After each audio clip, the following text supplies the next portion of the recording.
Welcome to the Way Forward Regenerative Conversations podcast, episode number 47.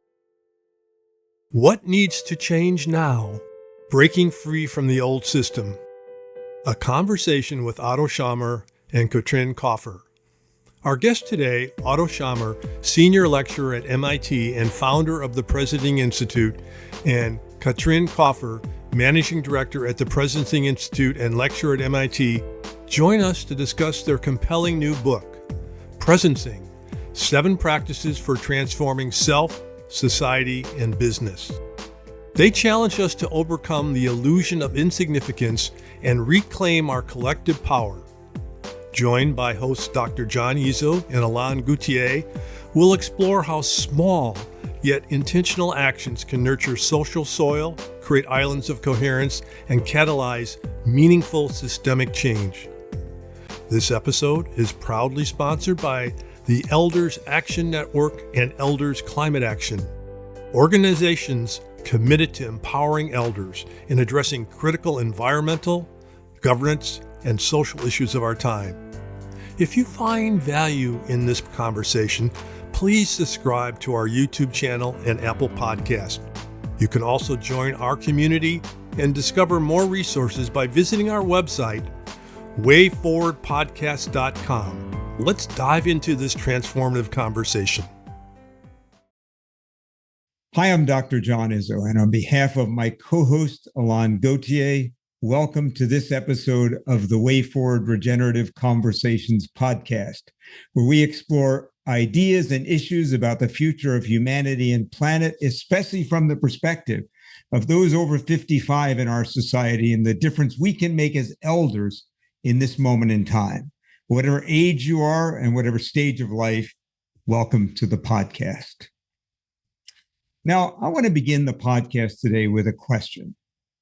What is one of the greatest challenges that we face, both as individuals and collectively, in creating a more constructive, positive way forward? In my book, Stepping Up: How Taking Responsibility Changes Everything, I suggested that impotence is one of our greatest challenges, and not the kind that can be fixed by a little blue pill from the pharmacy. The impotence that I'm talking about is the pervasive feeling across the globe that collectively and individually, we can't change the systems that we've created together. In fact, when I wrote the book, Stepping Up, we surveyed thousands of people, asking them, why don't you step up more and take initiative to try to create change in your community and society, even in your business? And 70%, the number one answer was, I'm only one person. It won't matter if I step up. In other words, they felt less than powerful. Of course, in the book, we featured the stories of individuals and groups that did step up, that showed, in fact, that hypothesis wasn't true. Now, in their new book, Presenting, Otto and Katrin call this the illusion of insignificance, and note that 2 out of 3 people globally feel relatively powerless to step up and change the things around them. And I couldn't help but think to myself, maybe one of the first hurdles we have to overcome if we're going to create a constructive, positive way forward for all generations is to counter and to really lean into the belief that we can be significant. Maybe that's the first and most important hurdle.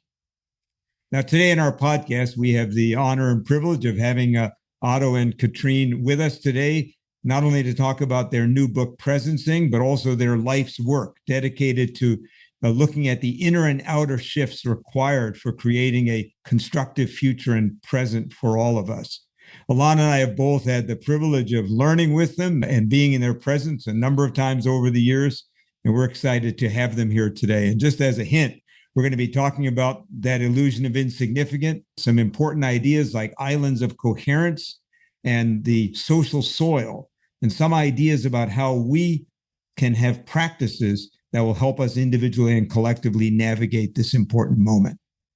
Now, before I welcome them in, let me thank you again for joining us and ask you for a favor.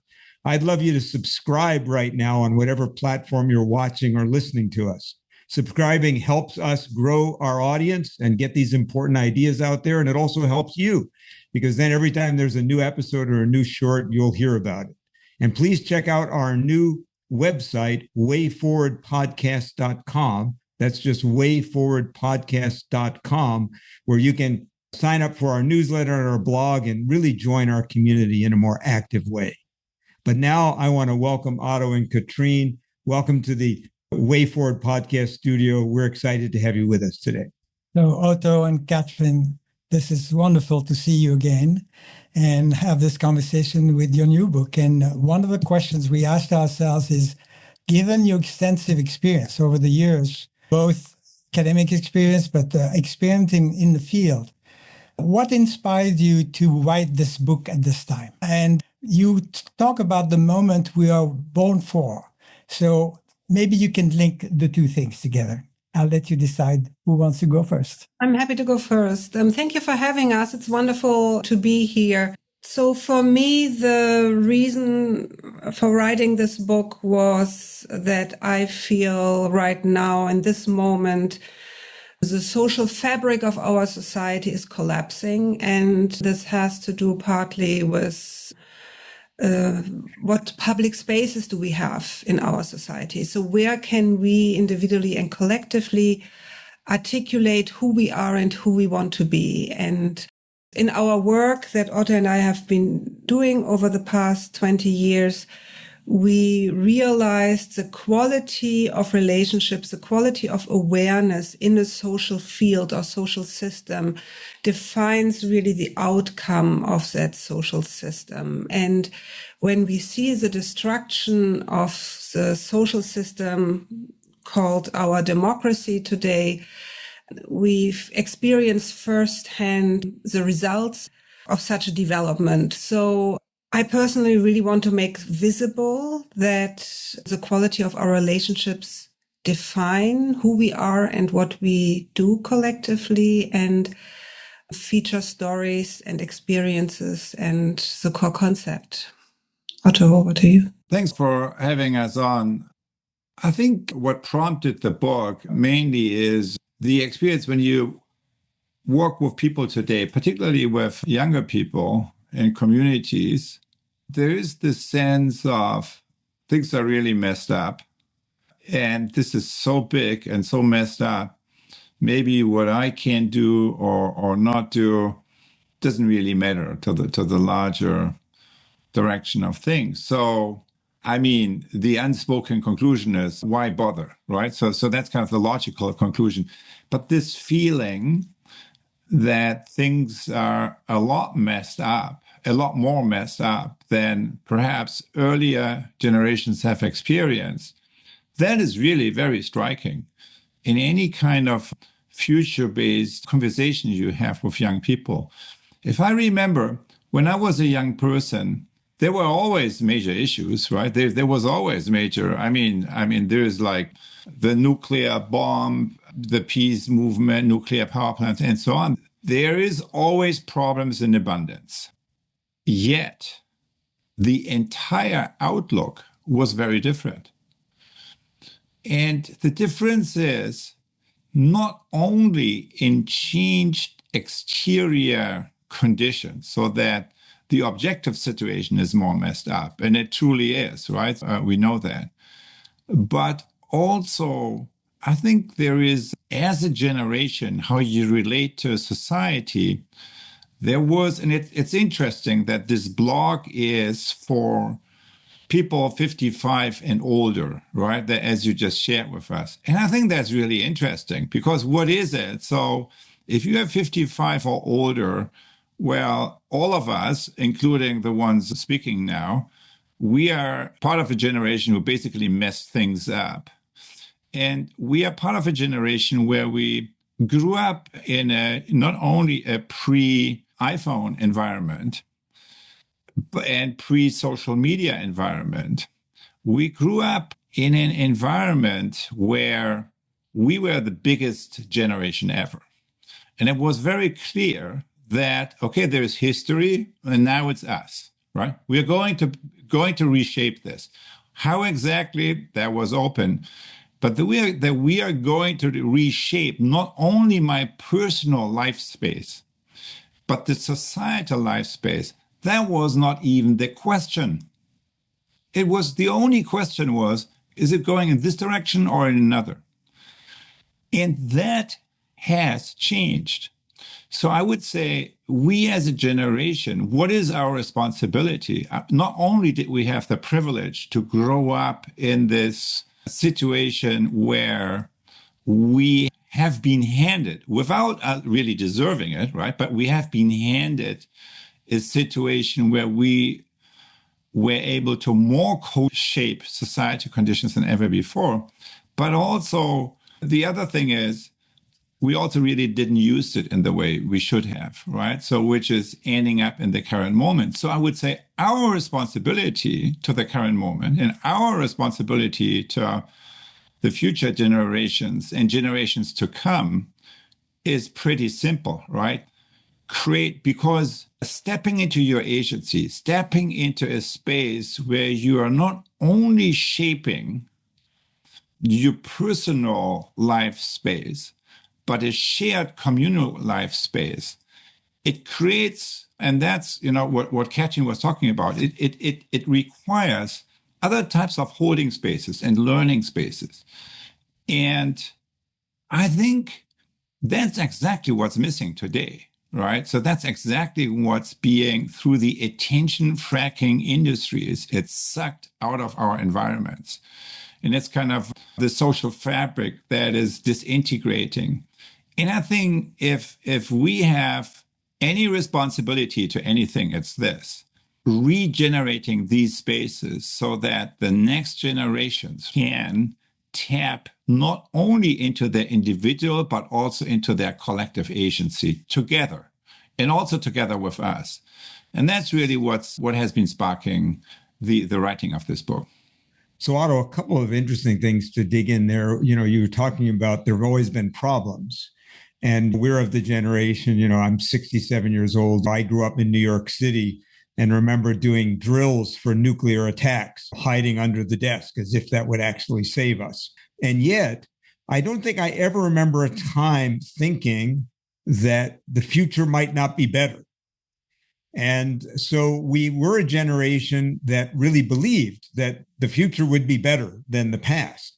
And for the first time in many decades, if you ask people in the developed countries, will my children's life be better than mine? This is the first time in many generations where the answer is no.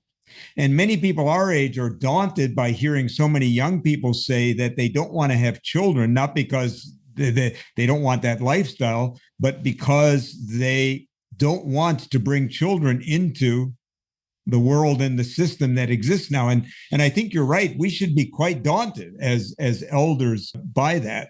It's quite a statement. But I want to dig into something that you both hinted at.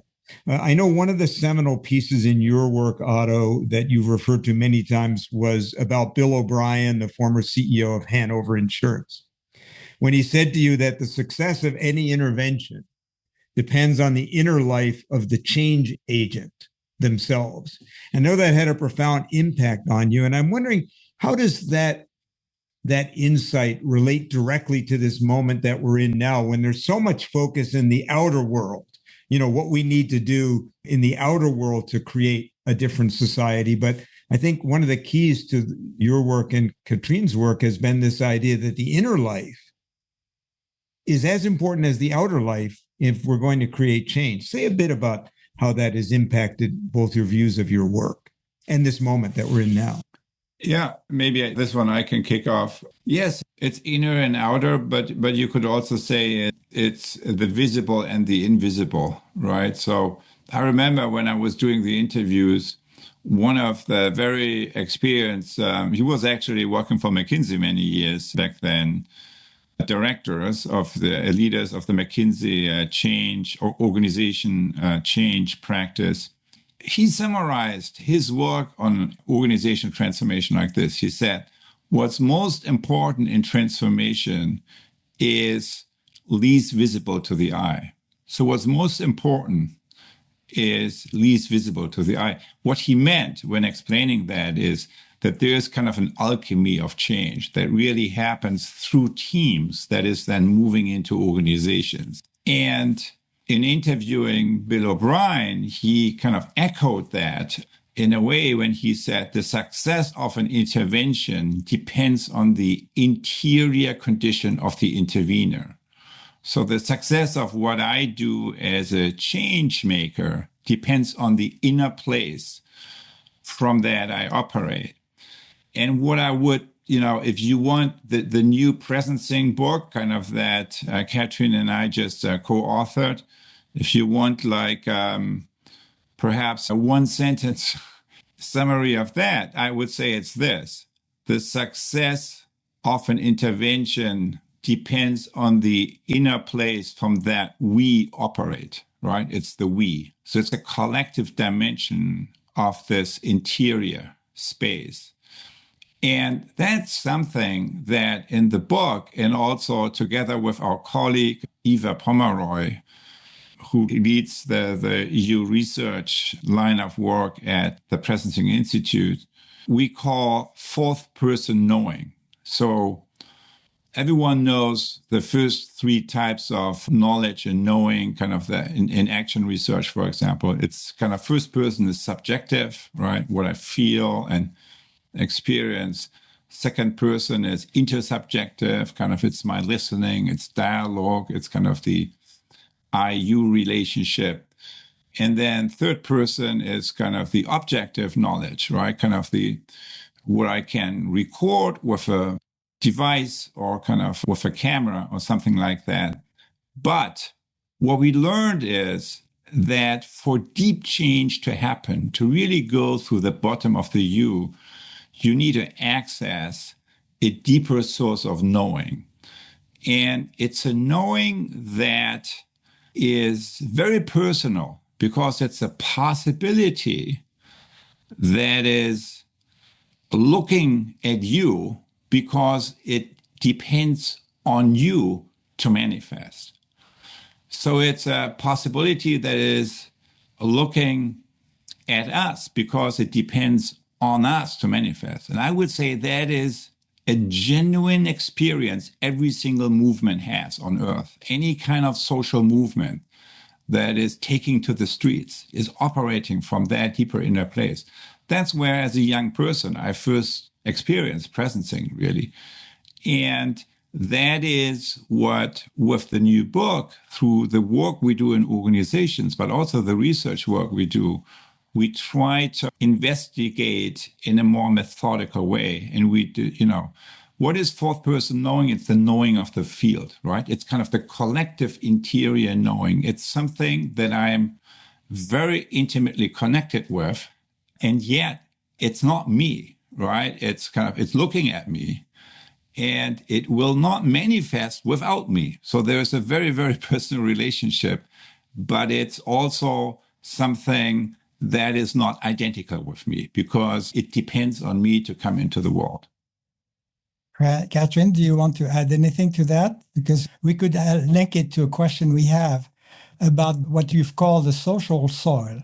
And that's something that was new for me as I compare theory U to presencing. And I know you've done more work on that. But what is exactly the social soil? And can you describe specific practices that both individuals and communities might adopt to effectively nurture this invisible but essential dimension of transformational change, as you've defined it? The idea or the concept of the social soil really comes from Otto's upbringing. So I feel like, Otto, maybe this is one you should also take. Well, I can take the first part of that. So I grew up on a farm, on a regenerative farm in northern Germany that actually is a very old place. So founded 800 years ago by a monastery. And then some 70 years ago, my parents, when they were young, decided to switch it from conventional way of farming to regenerative farming, to biodynamic farming. And growing up in such a place, and every Sunday, kind of my parents would take their 4 children and, take a walk over the fields, right? And investigate the soil and the conditions and the state of each piece of the land. And if I, through all these years and through all these experiences, have learned one thing, it is this, that from the viewpoint of the regenerative farmer, the quality of what it is that's growing above the ground, right? The quality of your harvest, essentially, is a function of the quality of the soil, is a function of the quality of the roots. In other words, the quality of what's visible above the ground is a function of the quality of what's not visible, right? Kind of the soil and the roots. And when I think today I'm living thousands of miles away in Boston from the farm, and I'm apparently doing something very different to what my parents did. But in reality, when I really think about that, I'm still doing the same thing. Just that in my case, and in our case, the field that we are cultivating is not the agricultural field, or not just, but the social field. And the social field, just as the agricultural field, has two main components. What's visible to the eye above the ground, those are what we refer to as social systems. We have all the different sectors and systems in society, the tangible things. And then there are the less tangible or the intangible things, which is the social soil. And what do we mean with social soil? It's the quality of relationships and the quality of our awareness. And just as the farmer, to be effective, needs tools to cultivate his land, right? Like the plow or the chisel plow. The farmers of the social field, which is all of us, also need tools to cultivate the quality of the social soil. And those are the 7 practices that in the book we outline. And maybe we can give you just 2 examples. So I will kick off with the first, and then Katrin can do the second one. So I want to start with the first one, which is awareness. And what is really awareness? What do we mean when we say awareness is a tool? So if you take a stick and throw it in front of a dog, everyone knows what's going to happen next. The dog is going after the stick. If you take the same stick, you throw it in front of a lion, the lion is going to turn his head and look straight at you. So the lion is turning his attention from the object to the source, to where the stick is coming from, originating from. How often in our lives, how often in our organizations, how often in our, say, work situations or societal disruptions, we respond to disruption in the mode of the dog. We are going after the event, the object. And how often are we able to respond to disruption in the mode of the lion, that we are turning our attention from the object to the source? And that, of course, needless to say, is the essence of systems thinking. It's the essence of systems leadership, and it's the essence of all social soil practices. So awareness or becoming aware is the first one. And let me at this point turn it over to Katrin. Katrin, before you go to a second one, let's stay on this one for just a moment. We're eager to hear the second one. I want to reference a point you made a moment ago, Otto, too, earlier, and you were talking about, you didn't say it this way, but that the deepest change movements, even in history, always come from this deeper soil or source. So I think about whether it was the independence movement in India, where Gandhi was part of, really central to leading that, or the civil rights movement in the United States, where Martin Luther King Jr. became emblematic leader of that. And both came from very deep soil sources, 2 very different religious traditions that really shaped in a powerful way how they came to those issues. So it wasn't just the surface. They had cultivated years of soil not only for themselves, but in those who followed them. But let's talk about this first one, awareness, and make it real for us. Can you give me a real example of a particular issue or thing that's happening now where we might use this awareness to be more like the lion than the dog? So can you think of a particular thing happening in our society now where what would it mean to do what you're saying? So we love the concept, but make it real for people. What would it mean with a real example to turn to the source rather than to the object? Well, there are like many examples. And I think since I asked before, kind of most people are here, listeners coming from the United States, we all know the one example everyone talks about every single day, right? Which is kind of the government that we have. And so you can think about that as an object, right? So then it's about a person and how crazy or this or that they are, and what they did yesterday, what they are announcing this morning, and what they will take back in the afternoon, and so on and so forth. So you can get, so that's kind of the object, right? But turning it to the source, of course, would be, what is it? Kind of, yes.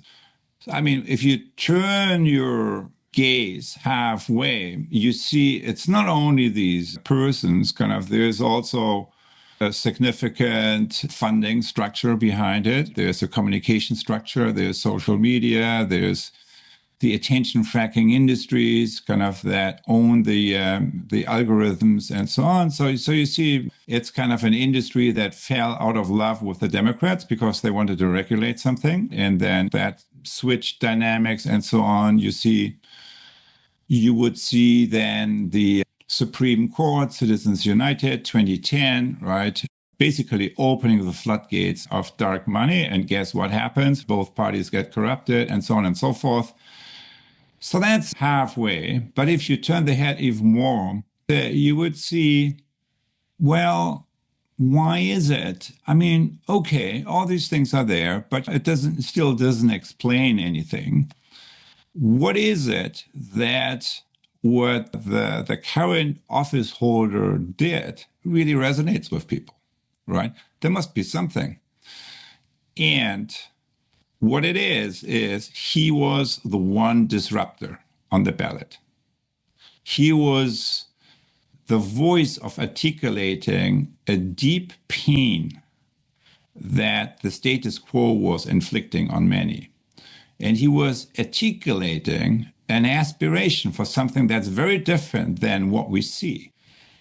And that's a gift, to see that, right? To move beyond all the poles and to sense into that possibility. Of course, what's being suggested is that we move backwards. That's, of course, not the only possibility, because the other option that was not on the ballot is what? Moving forward. So basically disrupting from the emerging future, as opposed to moving us back to a past that never ever will come back anyway. It's just kind of a space of illusion, if you want. So I would say turning the head, the lion move would be noticing that and then asking the question, okay, and where is it that I'm contributing to this bubble-based polarization that is getting us nowhere?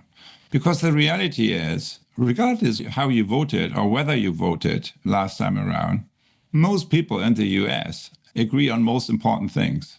And the polarization that we have is really a social media phenomenon that gives the more crazy your voice, the louder your megaphone.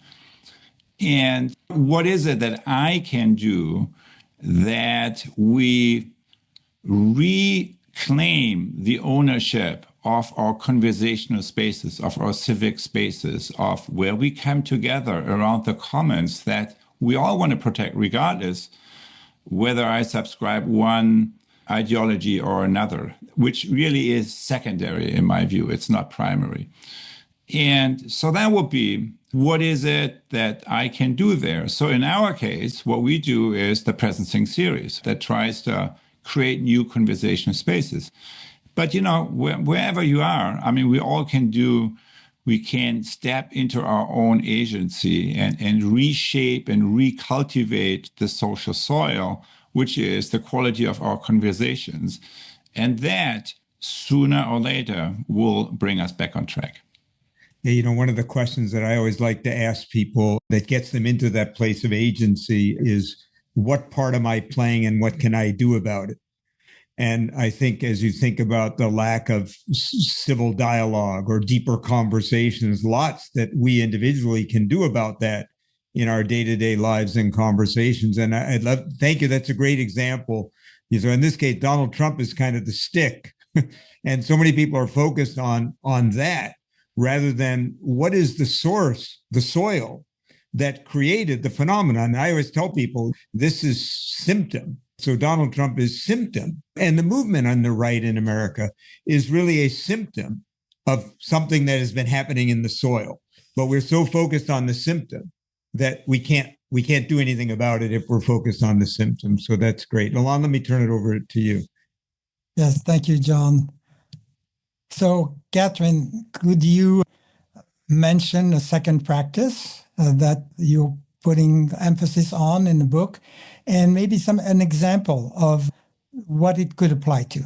Yeah, thank you. So the main focus of my work is really working with financial institutions that use finance as a tool for change. So I work with organizations that innovate how to use money, how to use banking. And I've worked in this field for 30 years now, and I've seen a lot of practices. There are amazing organizations. I just worked with an organization in Bangladesh that develop a loan product for social entrepreneurs that are illiterate and don't even have a banking account. So it shows me, if you have an intention, in this case, an intention to create impact in the world, how innovative and entrepreneurial you can be. But having worked in this field for 30 years and seeing now the backlash with ESG regulations against financial institutions in the US, I wonder about this question that we were just discussing. So how does large system transformation really happen? And my conclusion is the way we collectively think about money, about banking, about finance, and the role of the financial sector impact the potential for large change in a society. When we look at what happened after the financial crisis of 2007-2008, when suddenly all these regulations kicked in, and when we look at the backlash we get now with this new administration in terms of these ESG regulations, we see that how we collectively envision the future also builds the future. I only attended a speech by Obama once, and he said, that was after he left office, politicians don't lead, they follow. So then the question comes, where is the lead for large system transformation? And that has to do with the soil. So if $1 trillion industry destroys our collective social soil as society, it has implications. If we collectively go to the street and fight for Black Lives Matter, it has implications. But this invisible shift of what has our awareness, what's the quality of our relationship, this invisible shift doesn't happen just like that. It requires tools, methods. If you read John Dewey about what's needed to have a democracy, he talks about the public spaces and the quality of the public spaces we need as society in order to function.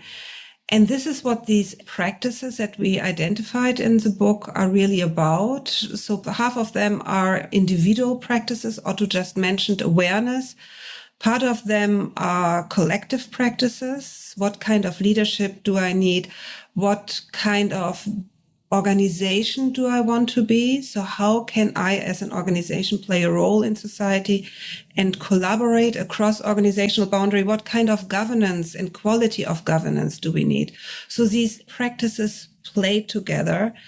And we sometimes describe them as upgrading a software. So these practices have different qualities and they allow us to upgrade how we individually and collectively collaborate.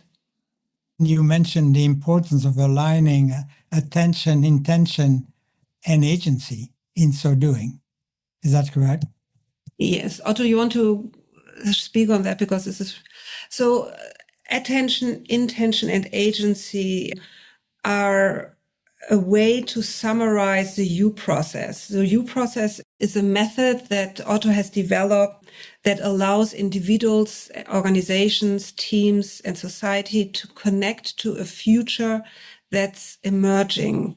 And the process itself allows us to connect exactly these 3 points. So attention means, what Otto just said with the lion and the dog.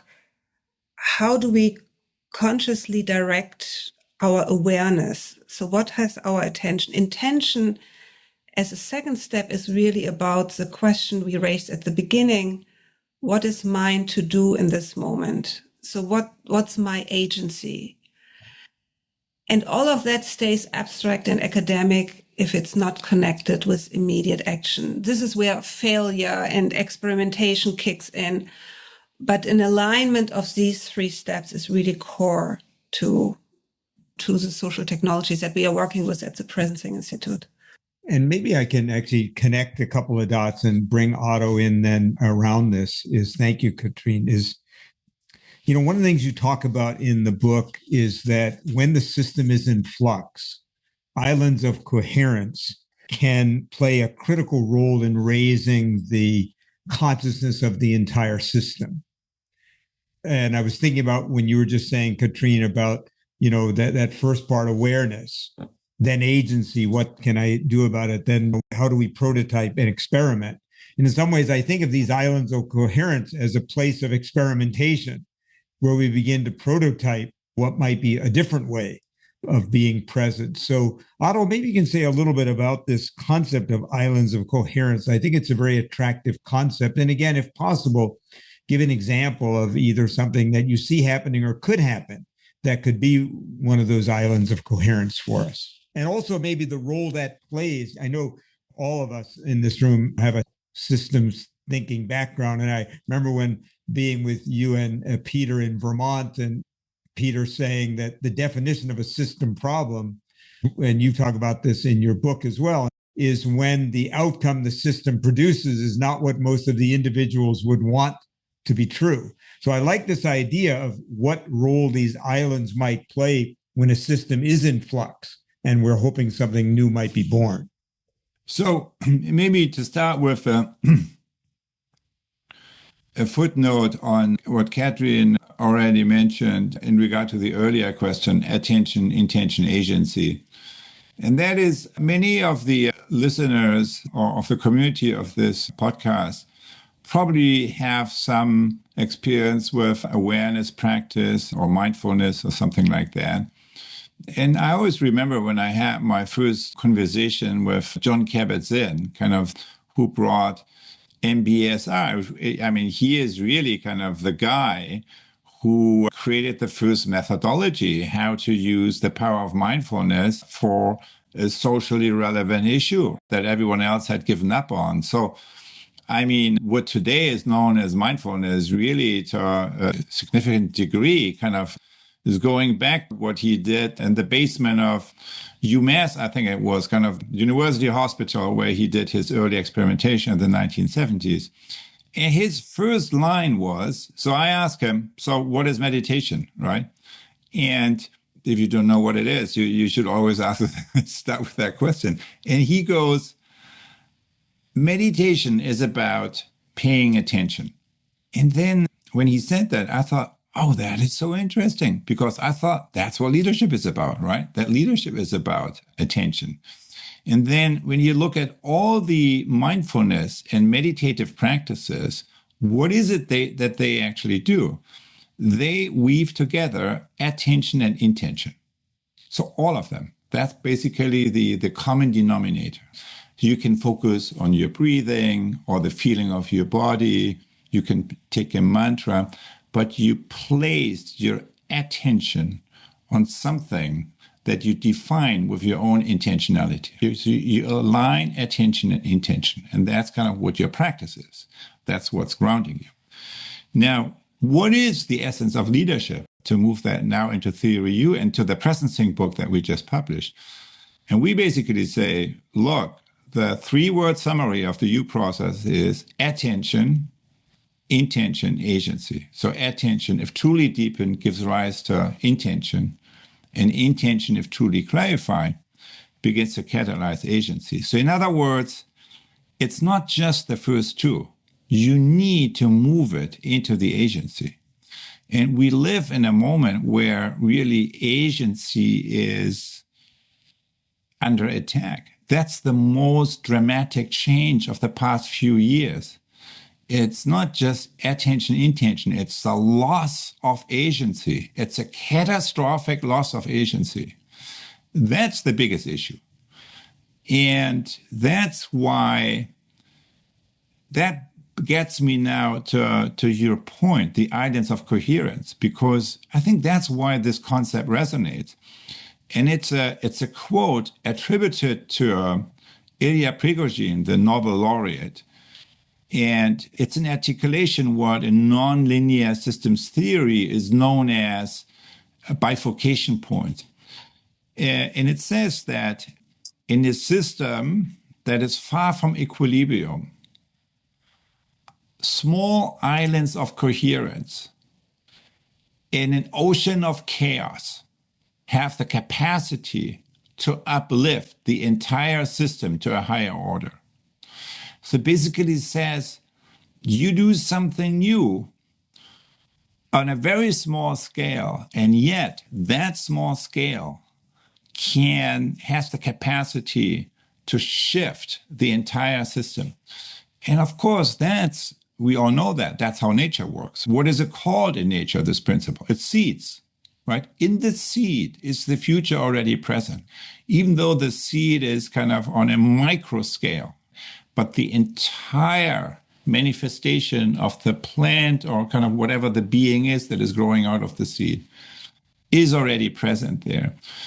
And we are using this quote because it is going counter the illusion of insignificance that says, this is so messed up. I mean, what difference does it make, whatever I do? And this quote says a lot. The difference you can make is almost infinite, because when a system is at a bifurcation point, it's small differences that can have a huge impact because they can tip the system into one direction or another. So that's why, in the way, we are coming back to the illusion of insignificance. And I like this principle for 2 reasons. One is every real instance of change so from the few examples where I really know that something profound and systemic has happened, either because I studied it well or because to some degree I have been participating in some of that, they all boil down to the same experience, which is at the core of these stories, it's a relatively small group of people that are completely aligned around a shared intention. And I think that just resonates with many people because we all know examples of that kind. And it means that, yes, I'm only, it's the famous Margaret Mead quote, and so on and so forth. It's she says, it's the only thing that ever has changed the world. It's kind of a small group of committed citizens. And it means I can be one of these few citizens that come together. And I think, yes, it's true. The challenges we face today are of a different order than the stuff we faced earlier. So it's not going to be taken care of just by one group of 5 or another. We know that. But what I believe is the only thing that will shift this around and that can, and in my conviction also will turn this around. It's this. It's when all of us and each of us are stepping up and in our own context kind of form these small groups and do whatever is in the possibility of our own agency. And that's really something that we find so inspiring, kind of that is beginning to happen across the planet and across the world. Yes, it doesn't get a lot of media coverage, but that's exactly why we wrote the book and why we feature these stories and why we want to create, like with the Presencing series right now, spaces and conversations where these seeds of the future that are already there are being placed into the heart of our conversation. Occurred to me as you were saying that, Otto, is for people to recognize how much the system of our society, maybe even the globe right now, are in this state of disequilibrium, just like the climate is, ironically, or maybe not surprisingly, in that people think, oh, it's going in one direction. Not true. It's going in all kinds of directions. You have, the shift to populism, nationalism, then back to more liberal democracy. You have the system is in shift. And when it's in shift, these islands of coherence are even more important, aren't they? Because that shows what's possible. And if people are interested, go back and listen to one of our most recent podcasts with Suzanne Masters, where we talked about this process of future design, where people are bringing people together from different generations to imagine themselves as people in the future and looking back and saying, what would they want to be true as they look back from the future? And it's an example of some powerful work that's being done in Japan and now in the United States that are bringing people together to think about the future in a different way. So just a small example of what you're talking about in our last podcast. And I would like to link this, what you just said, Otto, to the fourth person knowing, which you have defined briefly. But that was for me something relatively new as I was going through the book. And I sense that it is an I to we sensing, intuitive capacity, but I may not have summarized that well. So could you say it, maybe, Katrin? Could you address that? What is fourth person knowing and what some illustrations or examples of that can be?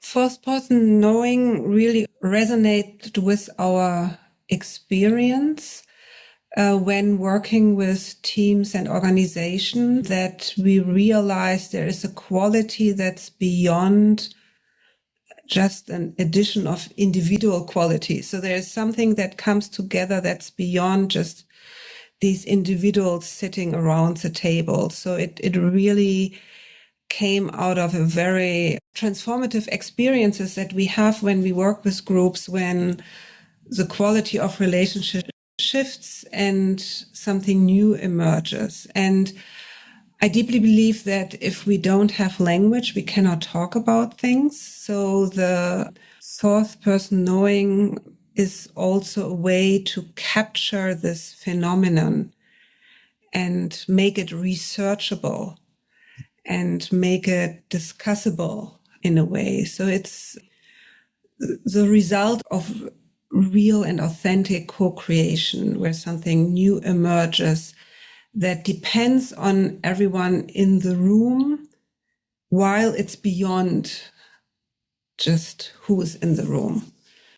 Does that capture it? I'm pretty sure our audience has personal experiences with this. I would say, yes, it's true, Katrin. Many people have experience with that, mostly, though, without knowing it. And so that's what we experience also in many interviews. And another way of differentiating this type of knowing is that I would say it has to do with a new relationship between the I and the we. So it's like I in we and we in me at the same time. Now, you could say, well, what about this distinction? And even true that these boundaries are opening up and are blurring. That's true as well. But it is this I I think it's a very I in we. So I participate in something larger than myself, and that's essentially the one experience you want every human being to have in life, so that you sense something larger that you can contribute towards with your life. Kind of, so whether you call it purpose or whatever you call it, doesn't matter, but you have that sense. So I in we, but also we in me. So in my own presence, in my own identity, there is more than just me. And when you think about the problems we have in society, the problems we have in organizations, all new ways of organizing, what are they? They are basically about flattening the hierarchy, flattening the pyramid, and making it more dynamic, more adaptable, more agile, whatever the word is. But then you need to still coordinate. And this I in we and we in me, if that's a cultural, it's a relational quality. If you have that, if you build a team where everyone is aware of the whole, but the whole is, so it's kind of part of me, but also I am in the awareness of the others in the team. That allows for a much more fluid, flexible, and co-creative way of working. So I would say all new forms of organizing and leadership depend entirely on, because honestly, in research we see sometimes they work, sometimes they don't. And I would say when they work, they come with this culture, with this fourth person knowing, and if they don't, they come without. Because decentralized structure in a highly dynamic environment where you need to act together and reimagine yourself as a whole is not working unless you can operate from this kind of fourth person knowing. So it may sound a little intangible, or some may say kind of esoteric to some. But I would say it is of the utmost practical significance, not only in the McKinsey sense that I referred to earlier, kind of what's most important is least visible to the eye, but also in the sense of the types of new and more flexible and more decentralized organizations and forms of organizing in society that we need, but that in many cases are not yet in place. So Otto and Katrin, unfortunately, as my friend Jeremy always says, time touch us lightly. Our time is just about up now. So I'm going to ask you, and I really encourage people to read this new book, Presencing by Otto and Katrin. It has so many important ideas, but also practical things for us to do to be more present. I do want to ask each of you in one sentence only, before I do a close here, with everything that's going on right now, what gives you hope in the work that you're doing as you're watching what's going on? What gives you hope? And either one of you can go first, but really in one sentence, that's all the time we have. We're on an elevator and I ask you, Otto, Katrin, what gives you hope? Each of you, and then I'll bring us to a close. What gives me hope is the beauty and the power of the human spirit, that whenever you hold a space that is inviting kind of the deeper levels of the human spirit in, you will be amazed what's showing up. And that experience I have had throughout my whole life. And as we get deeper into our current crisis, the presence of that spirit gets only stronger. Thank you, Otto. Well said. Katrin?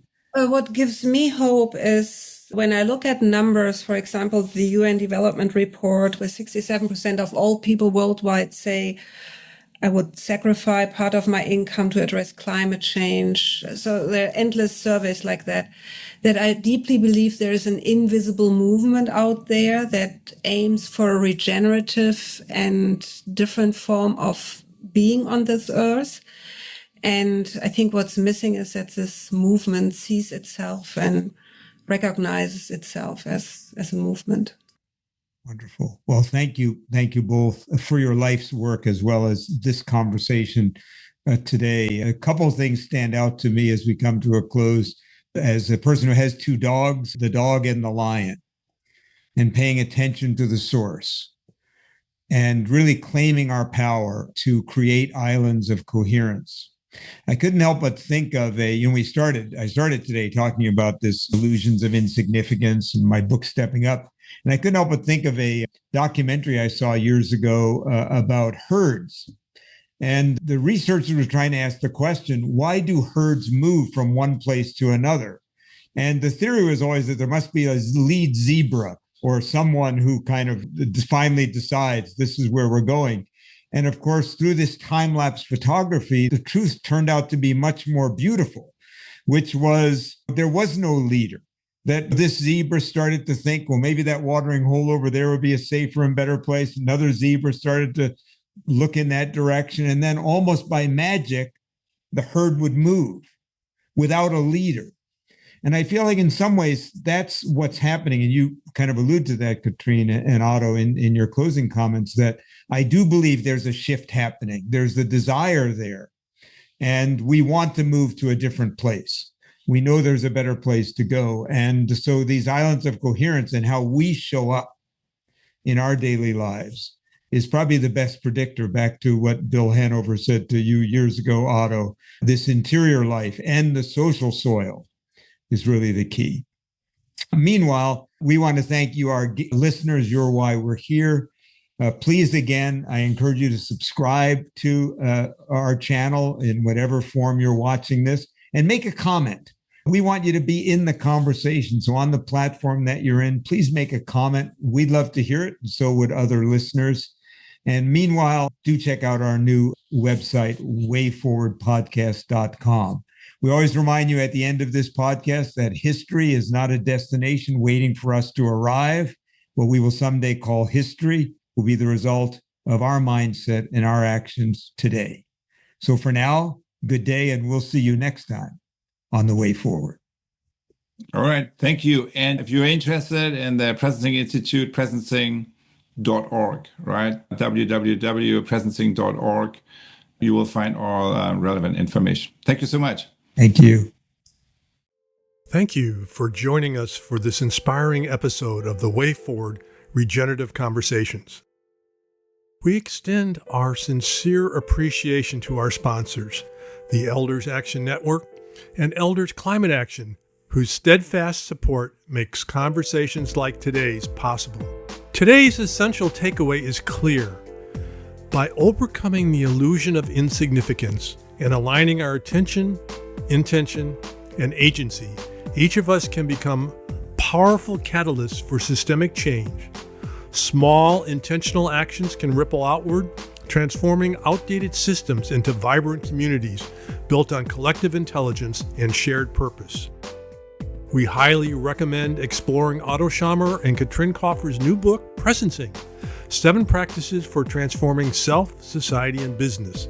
This groundbreaking book provides practical tools and profound insight for creating meaningful systemic transformation.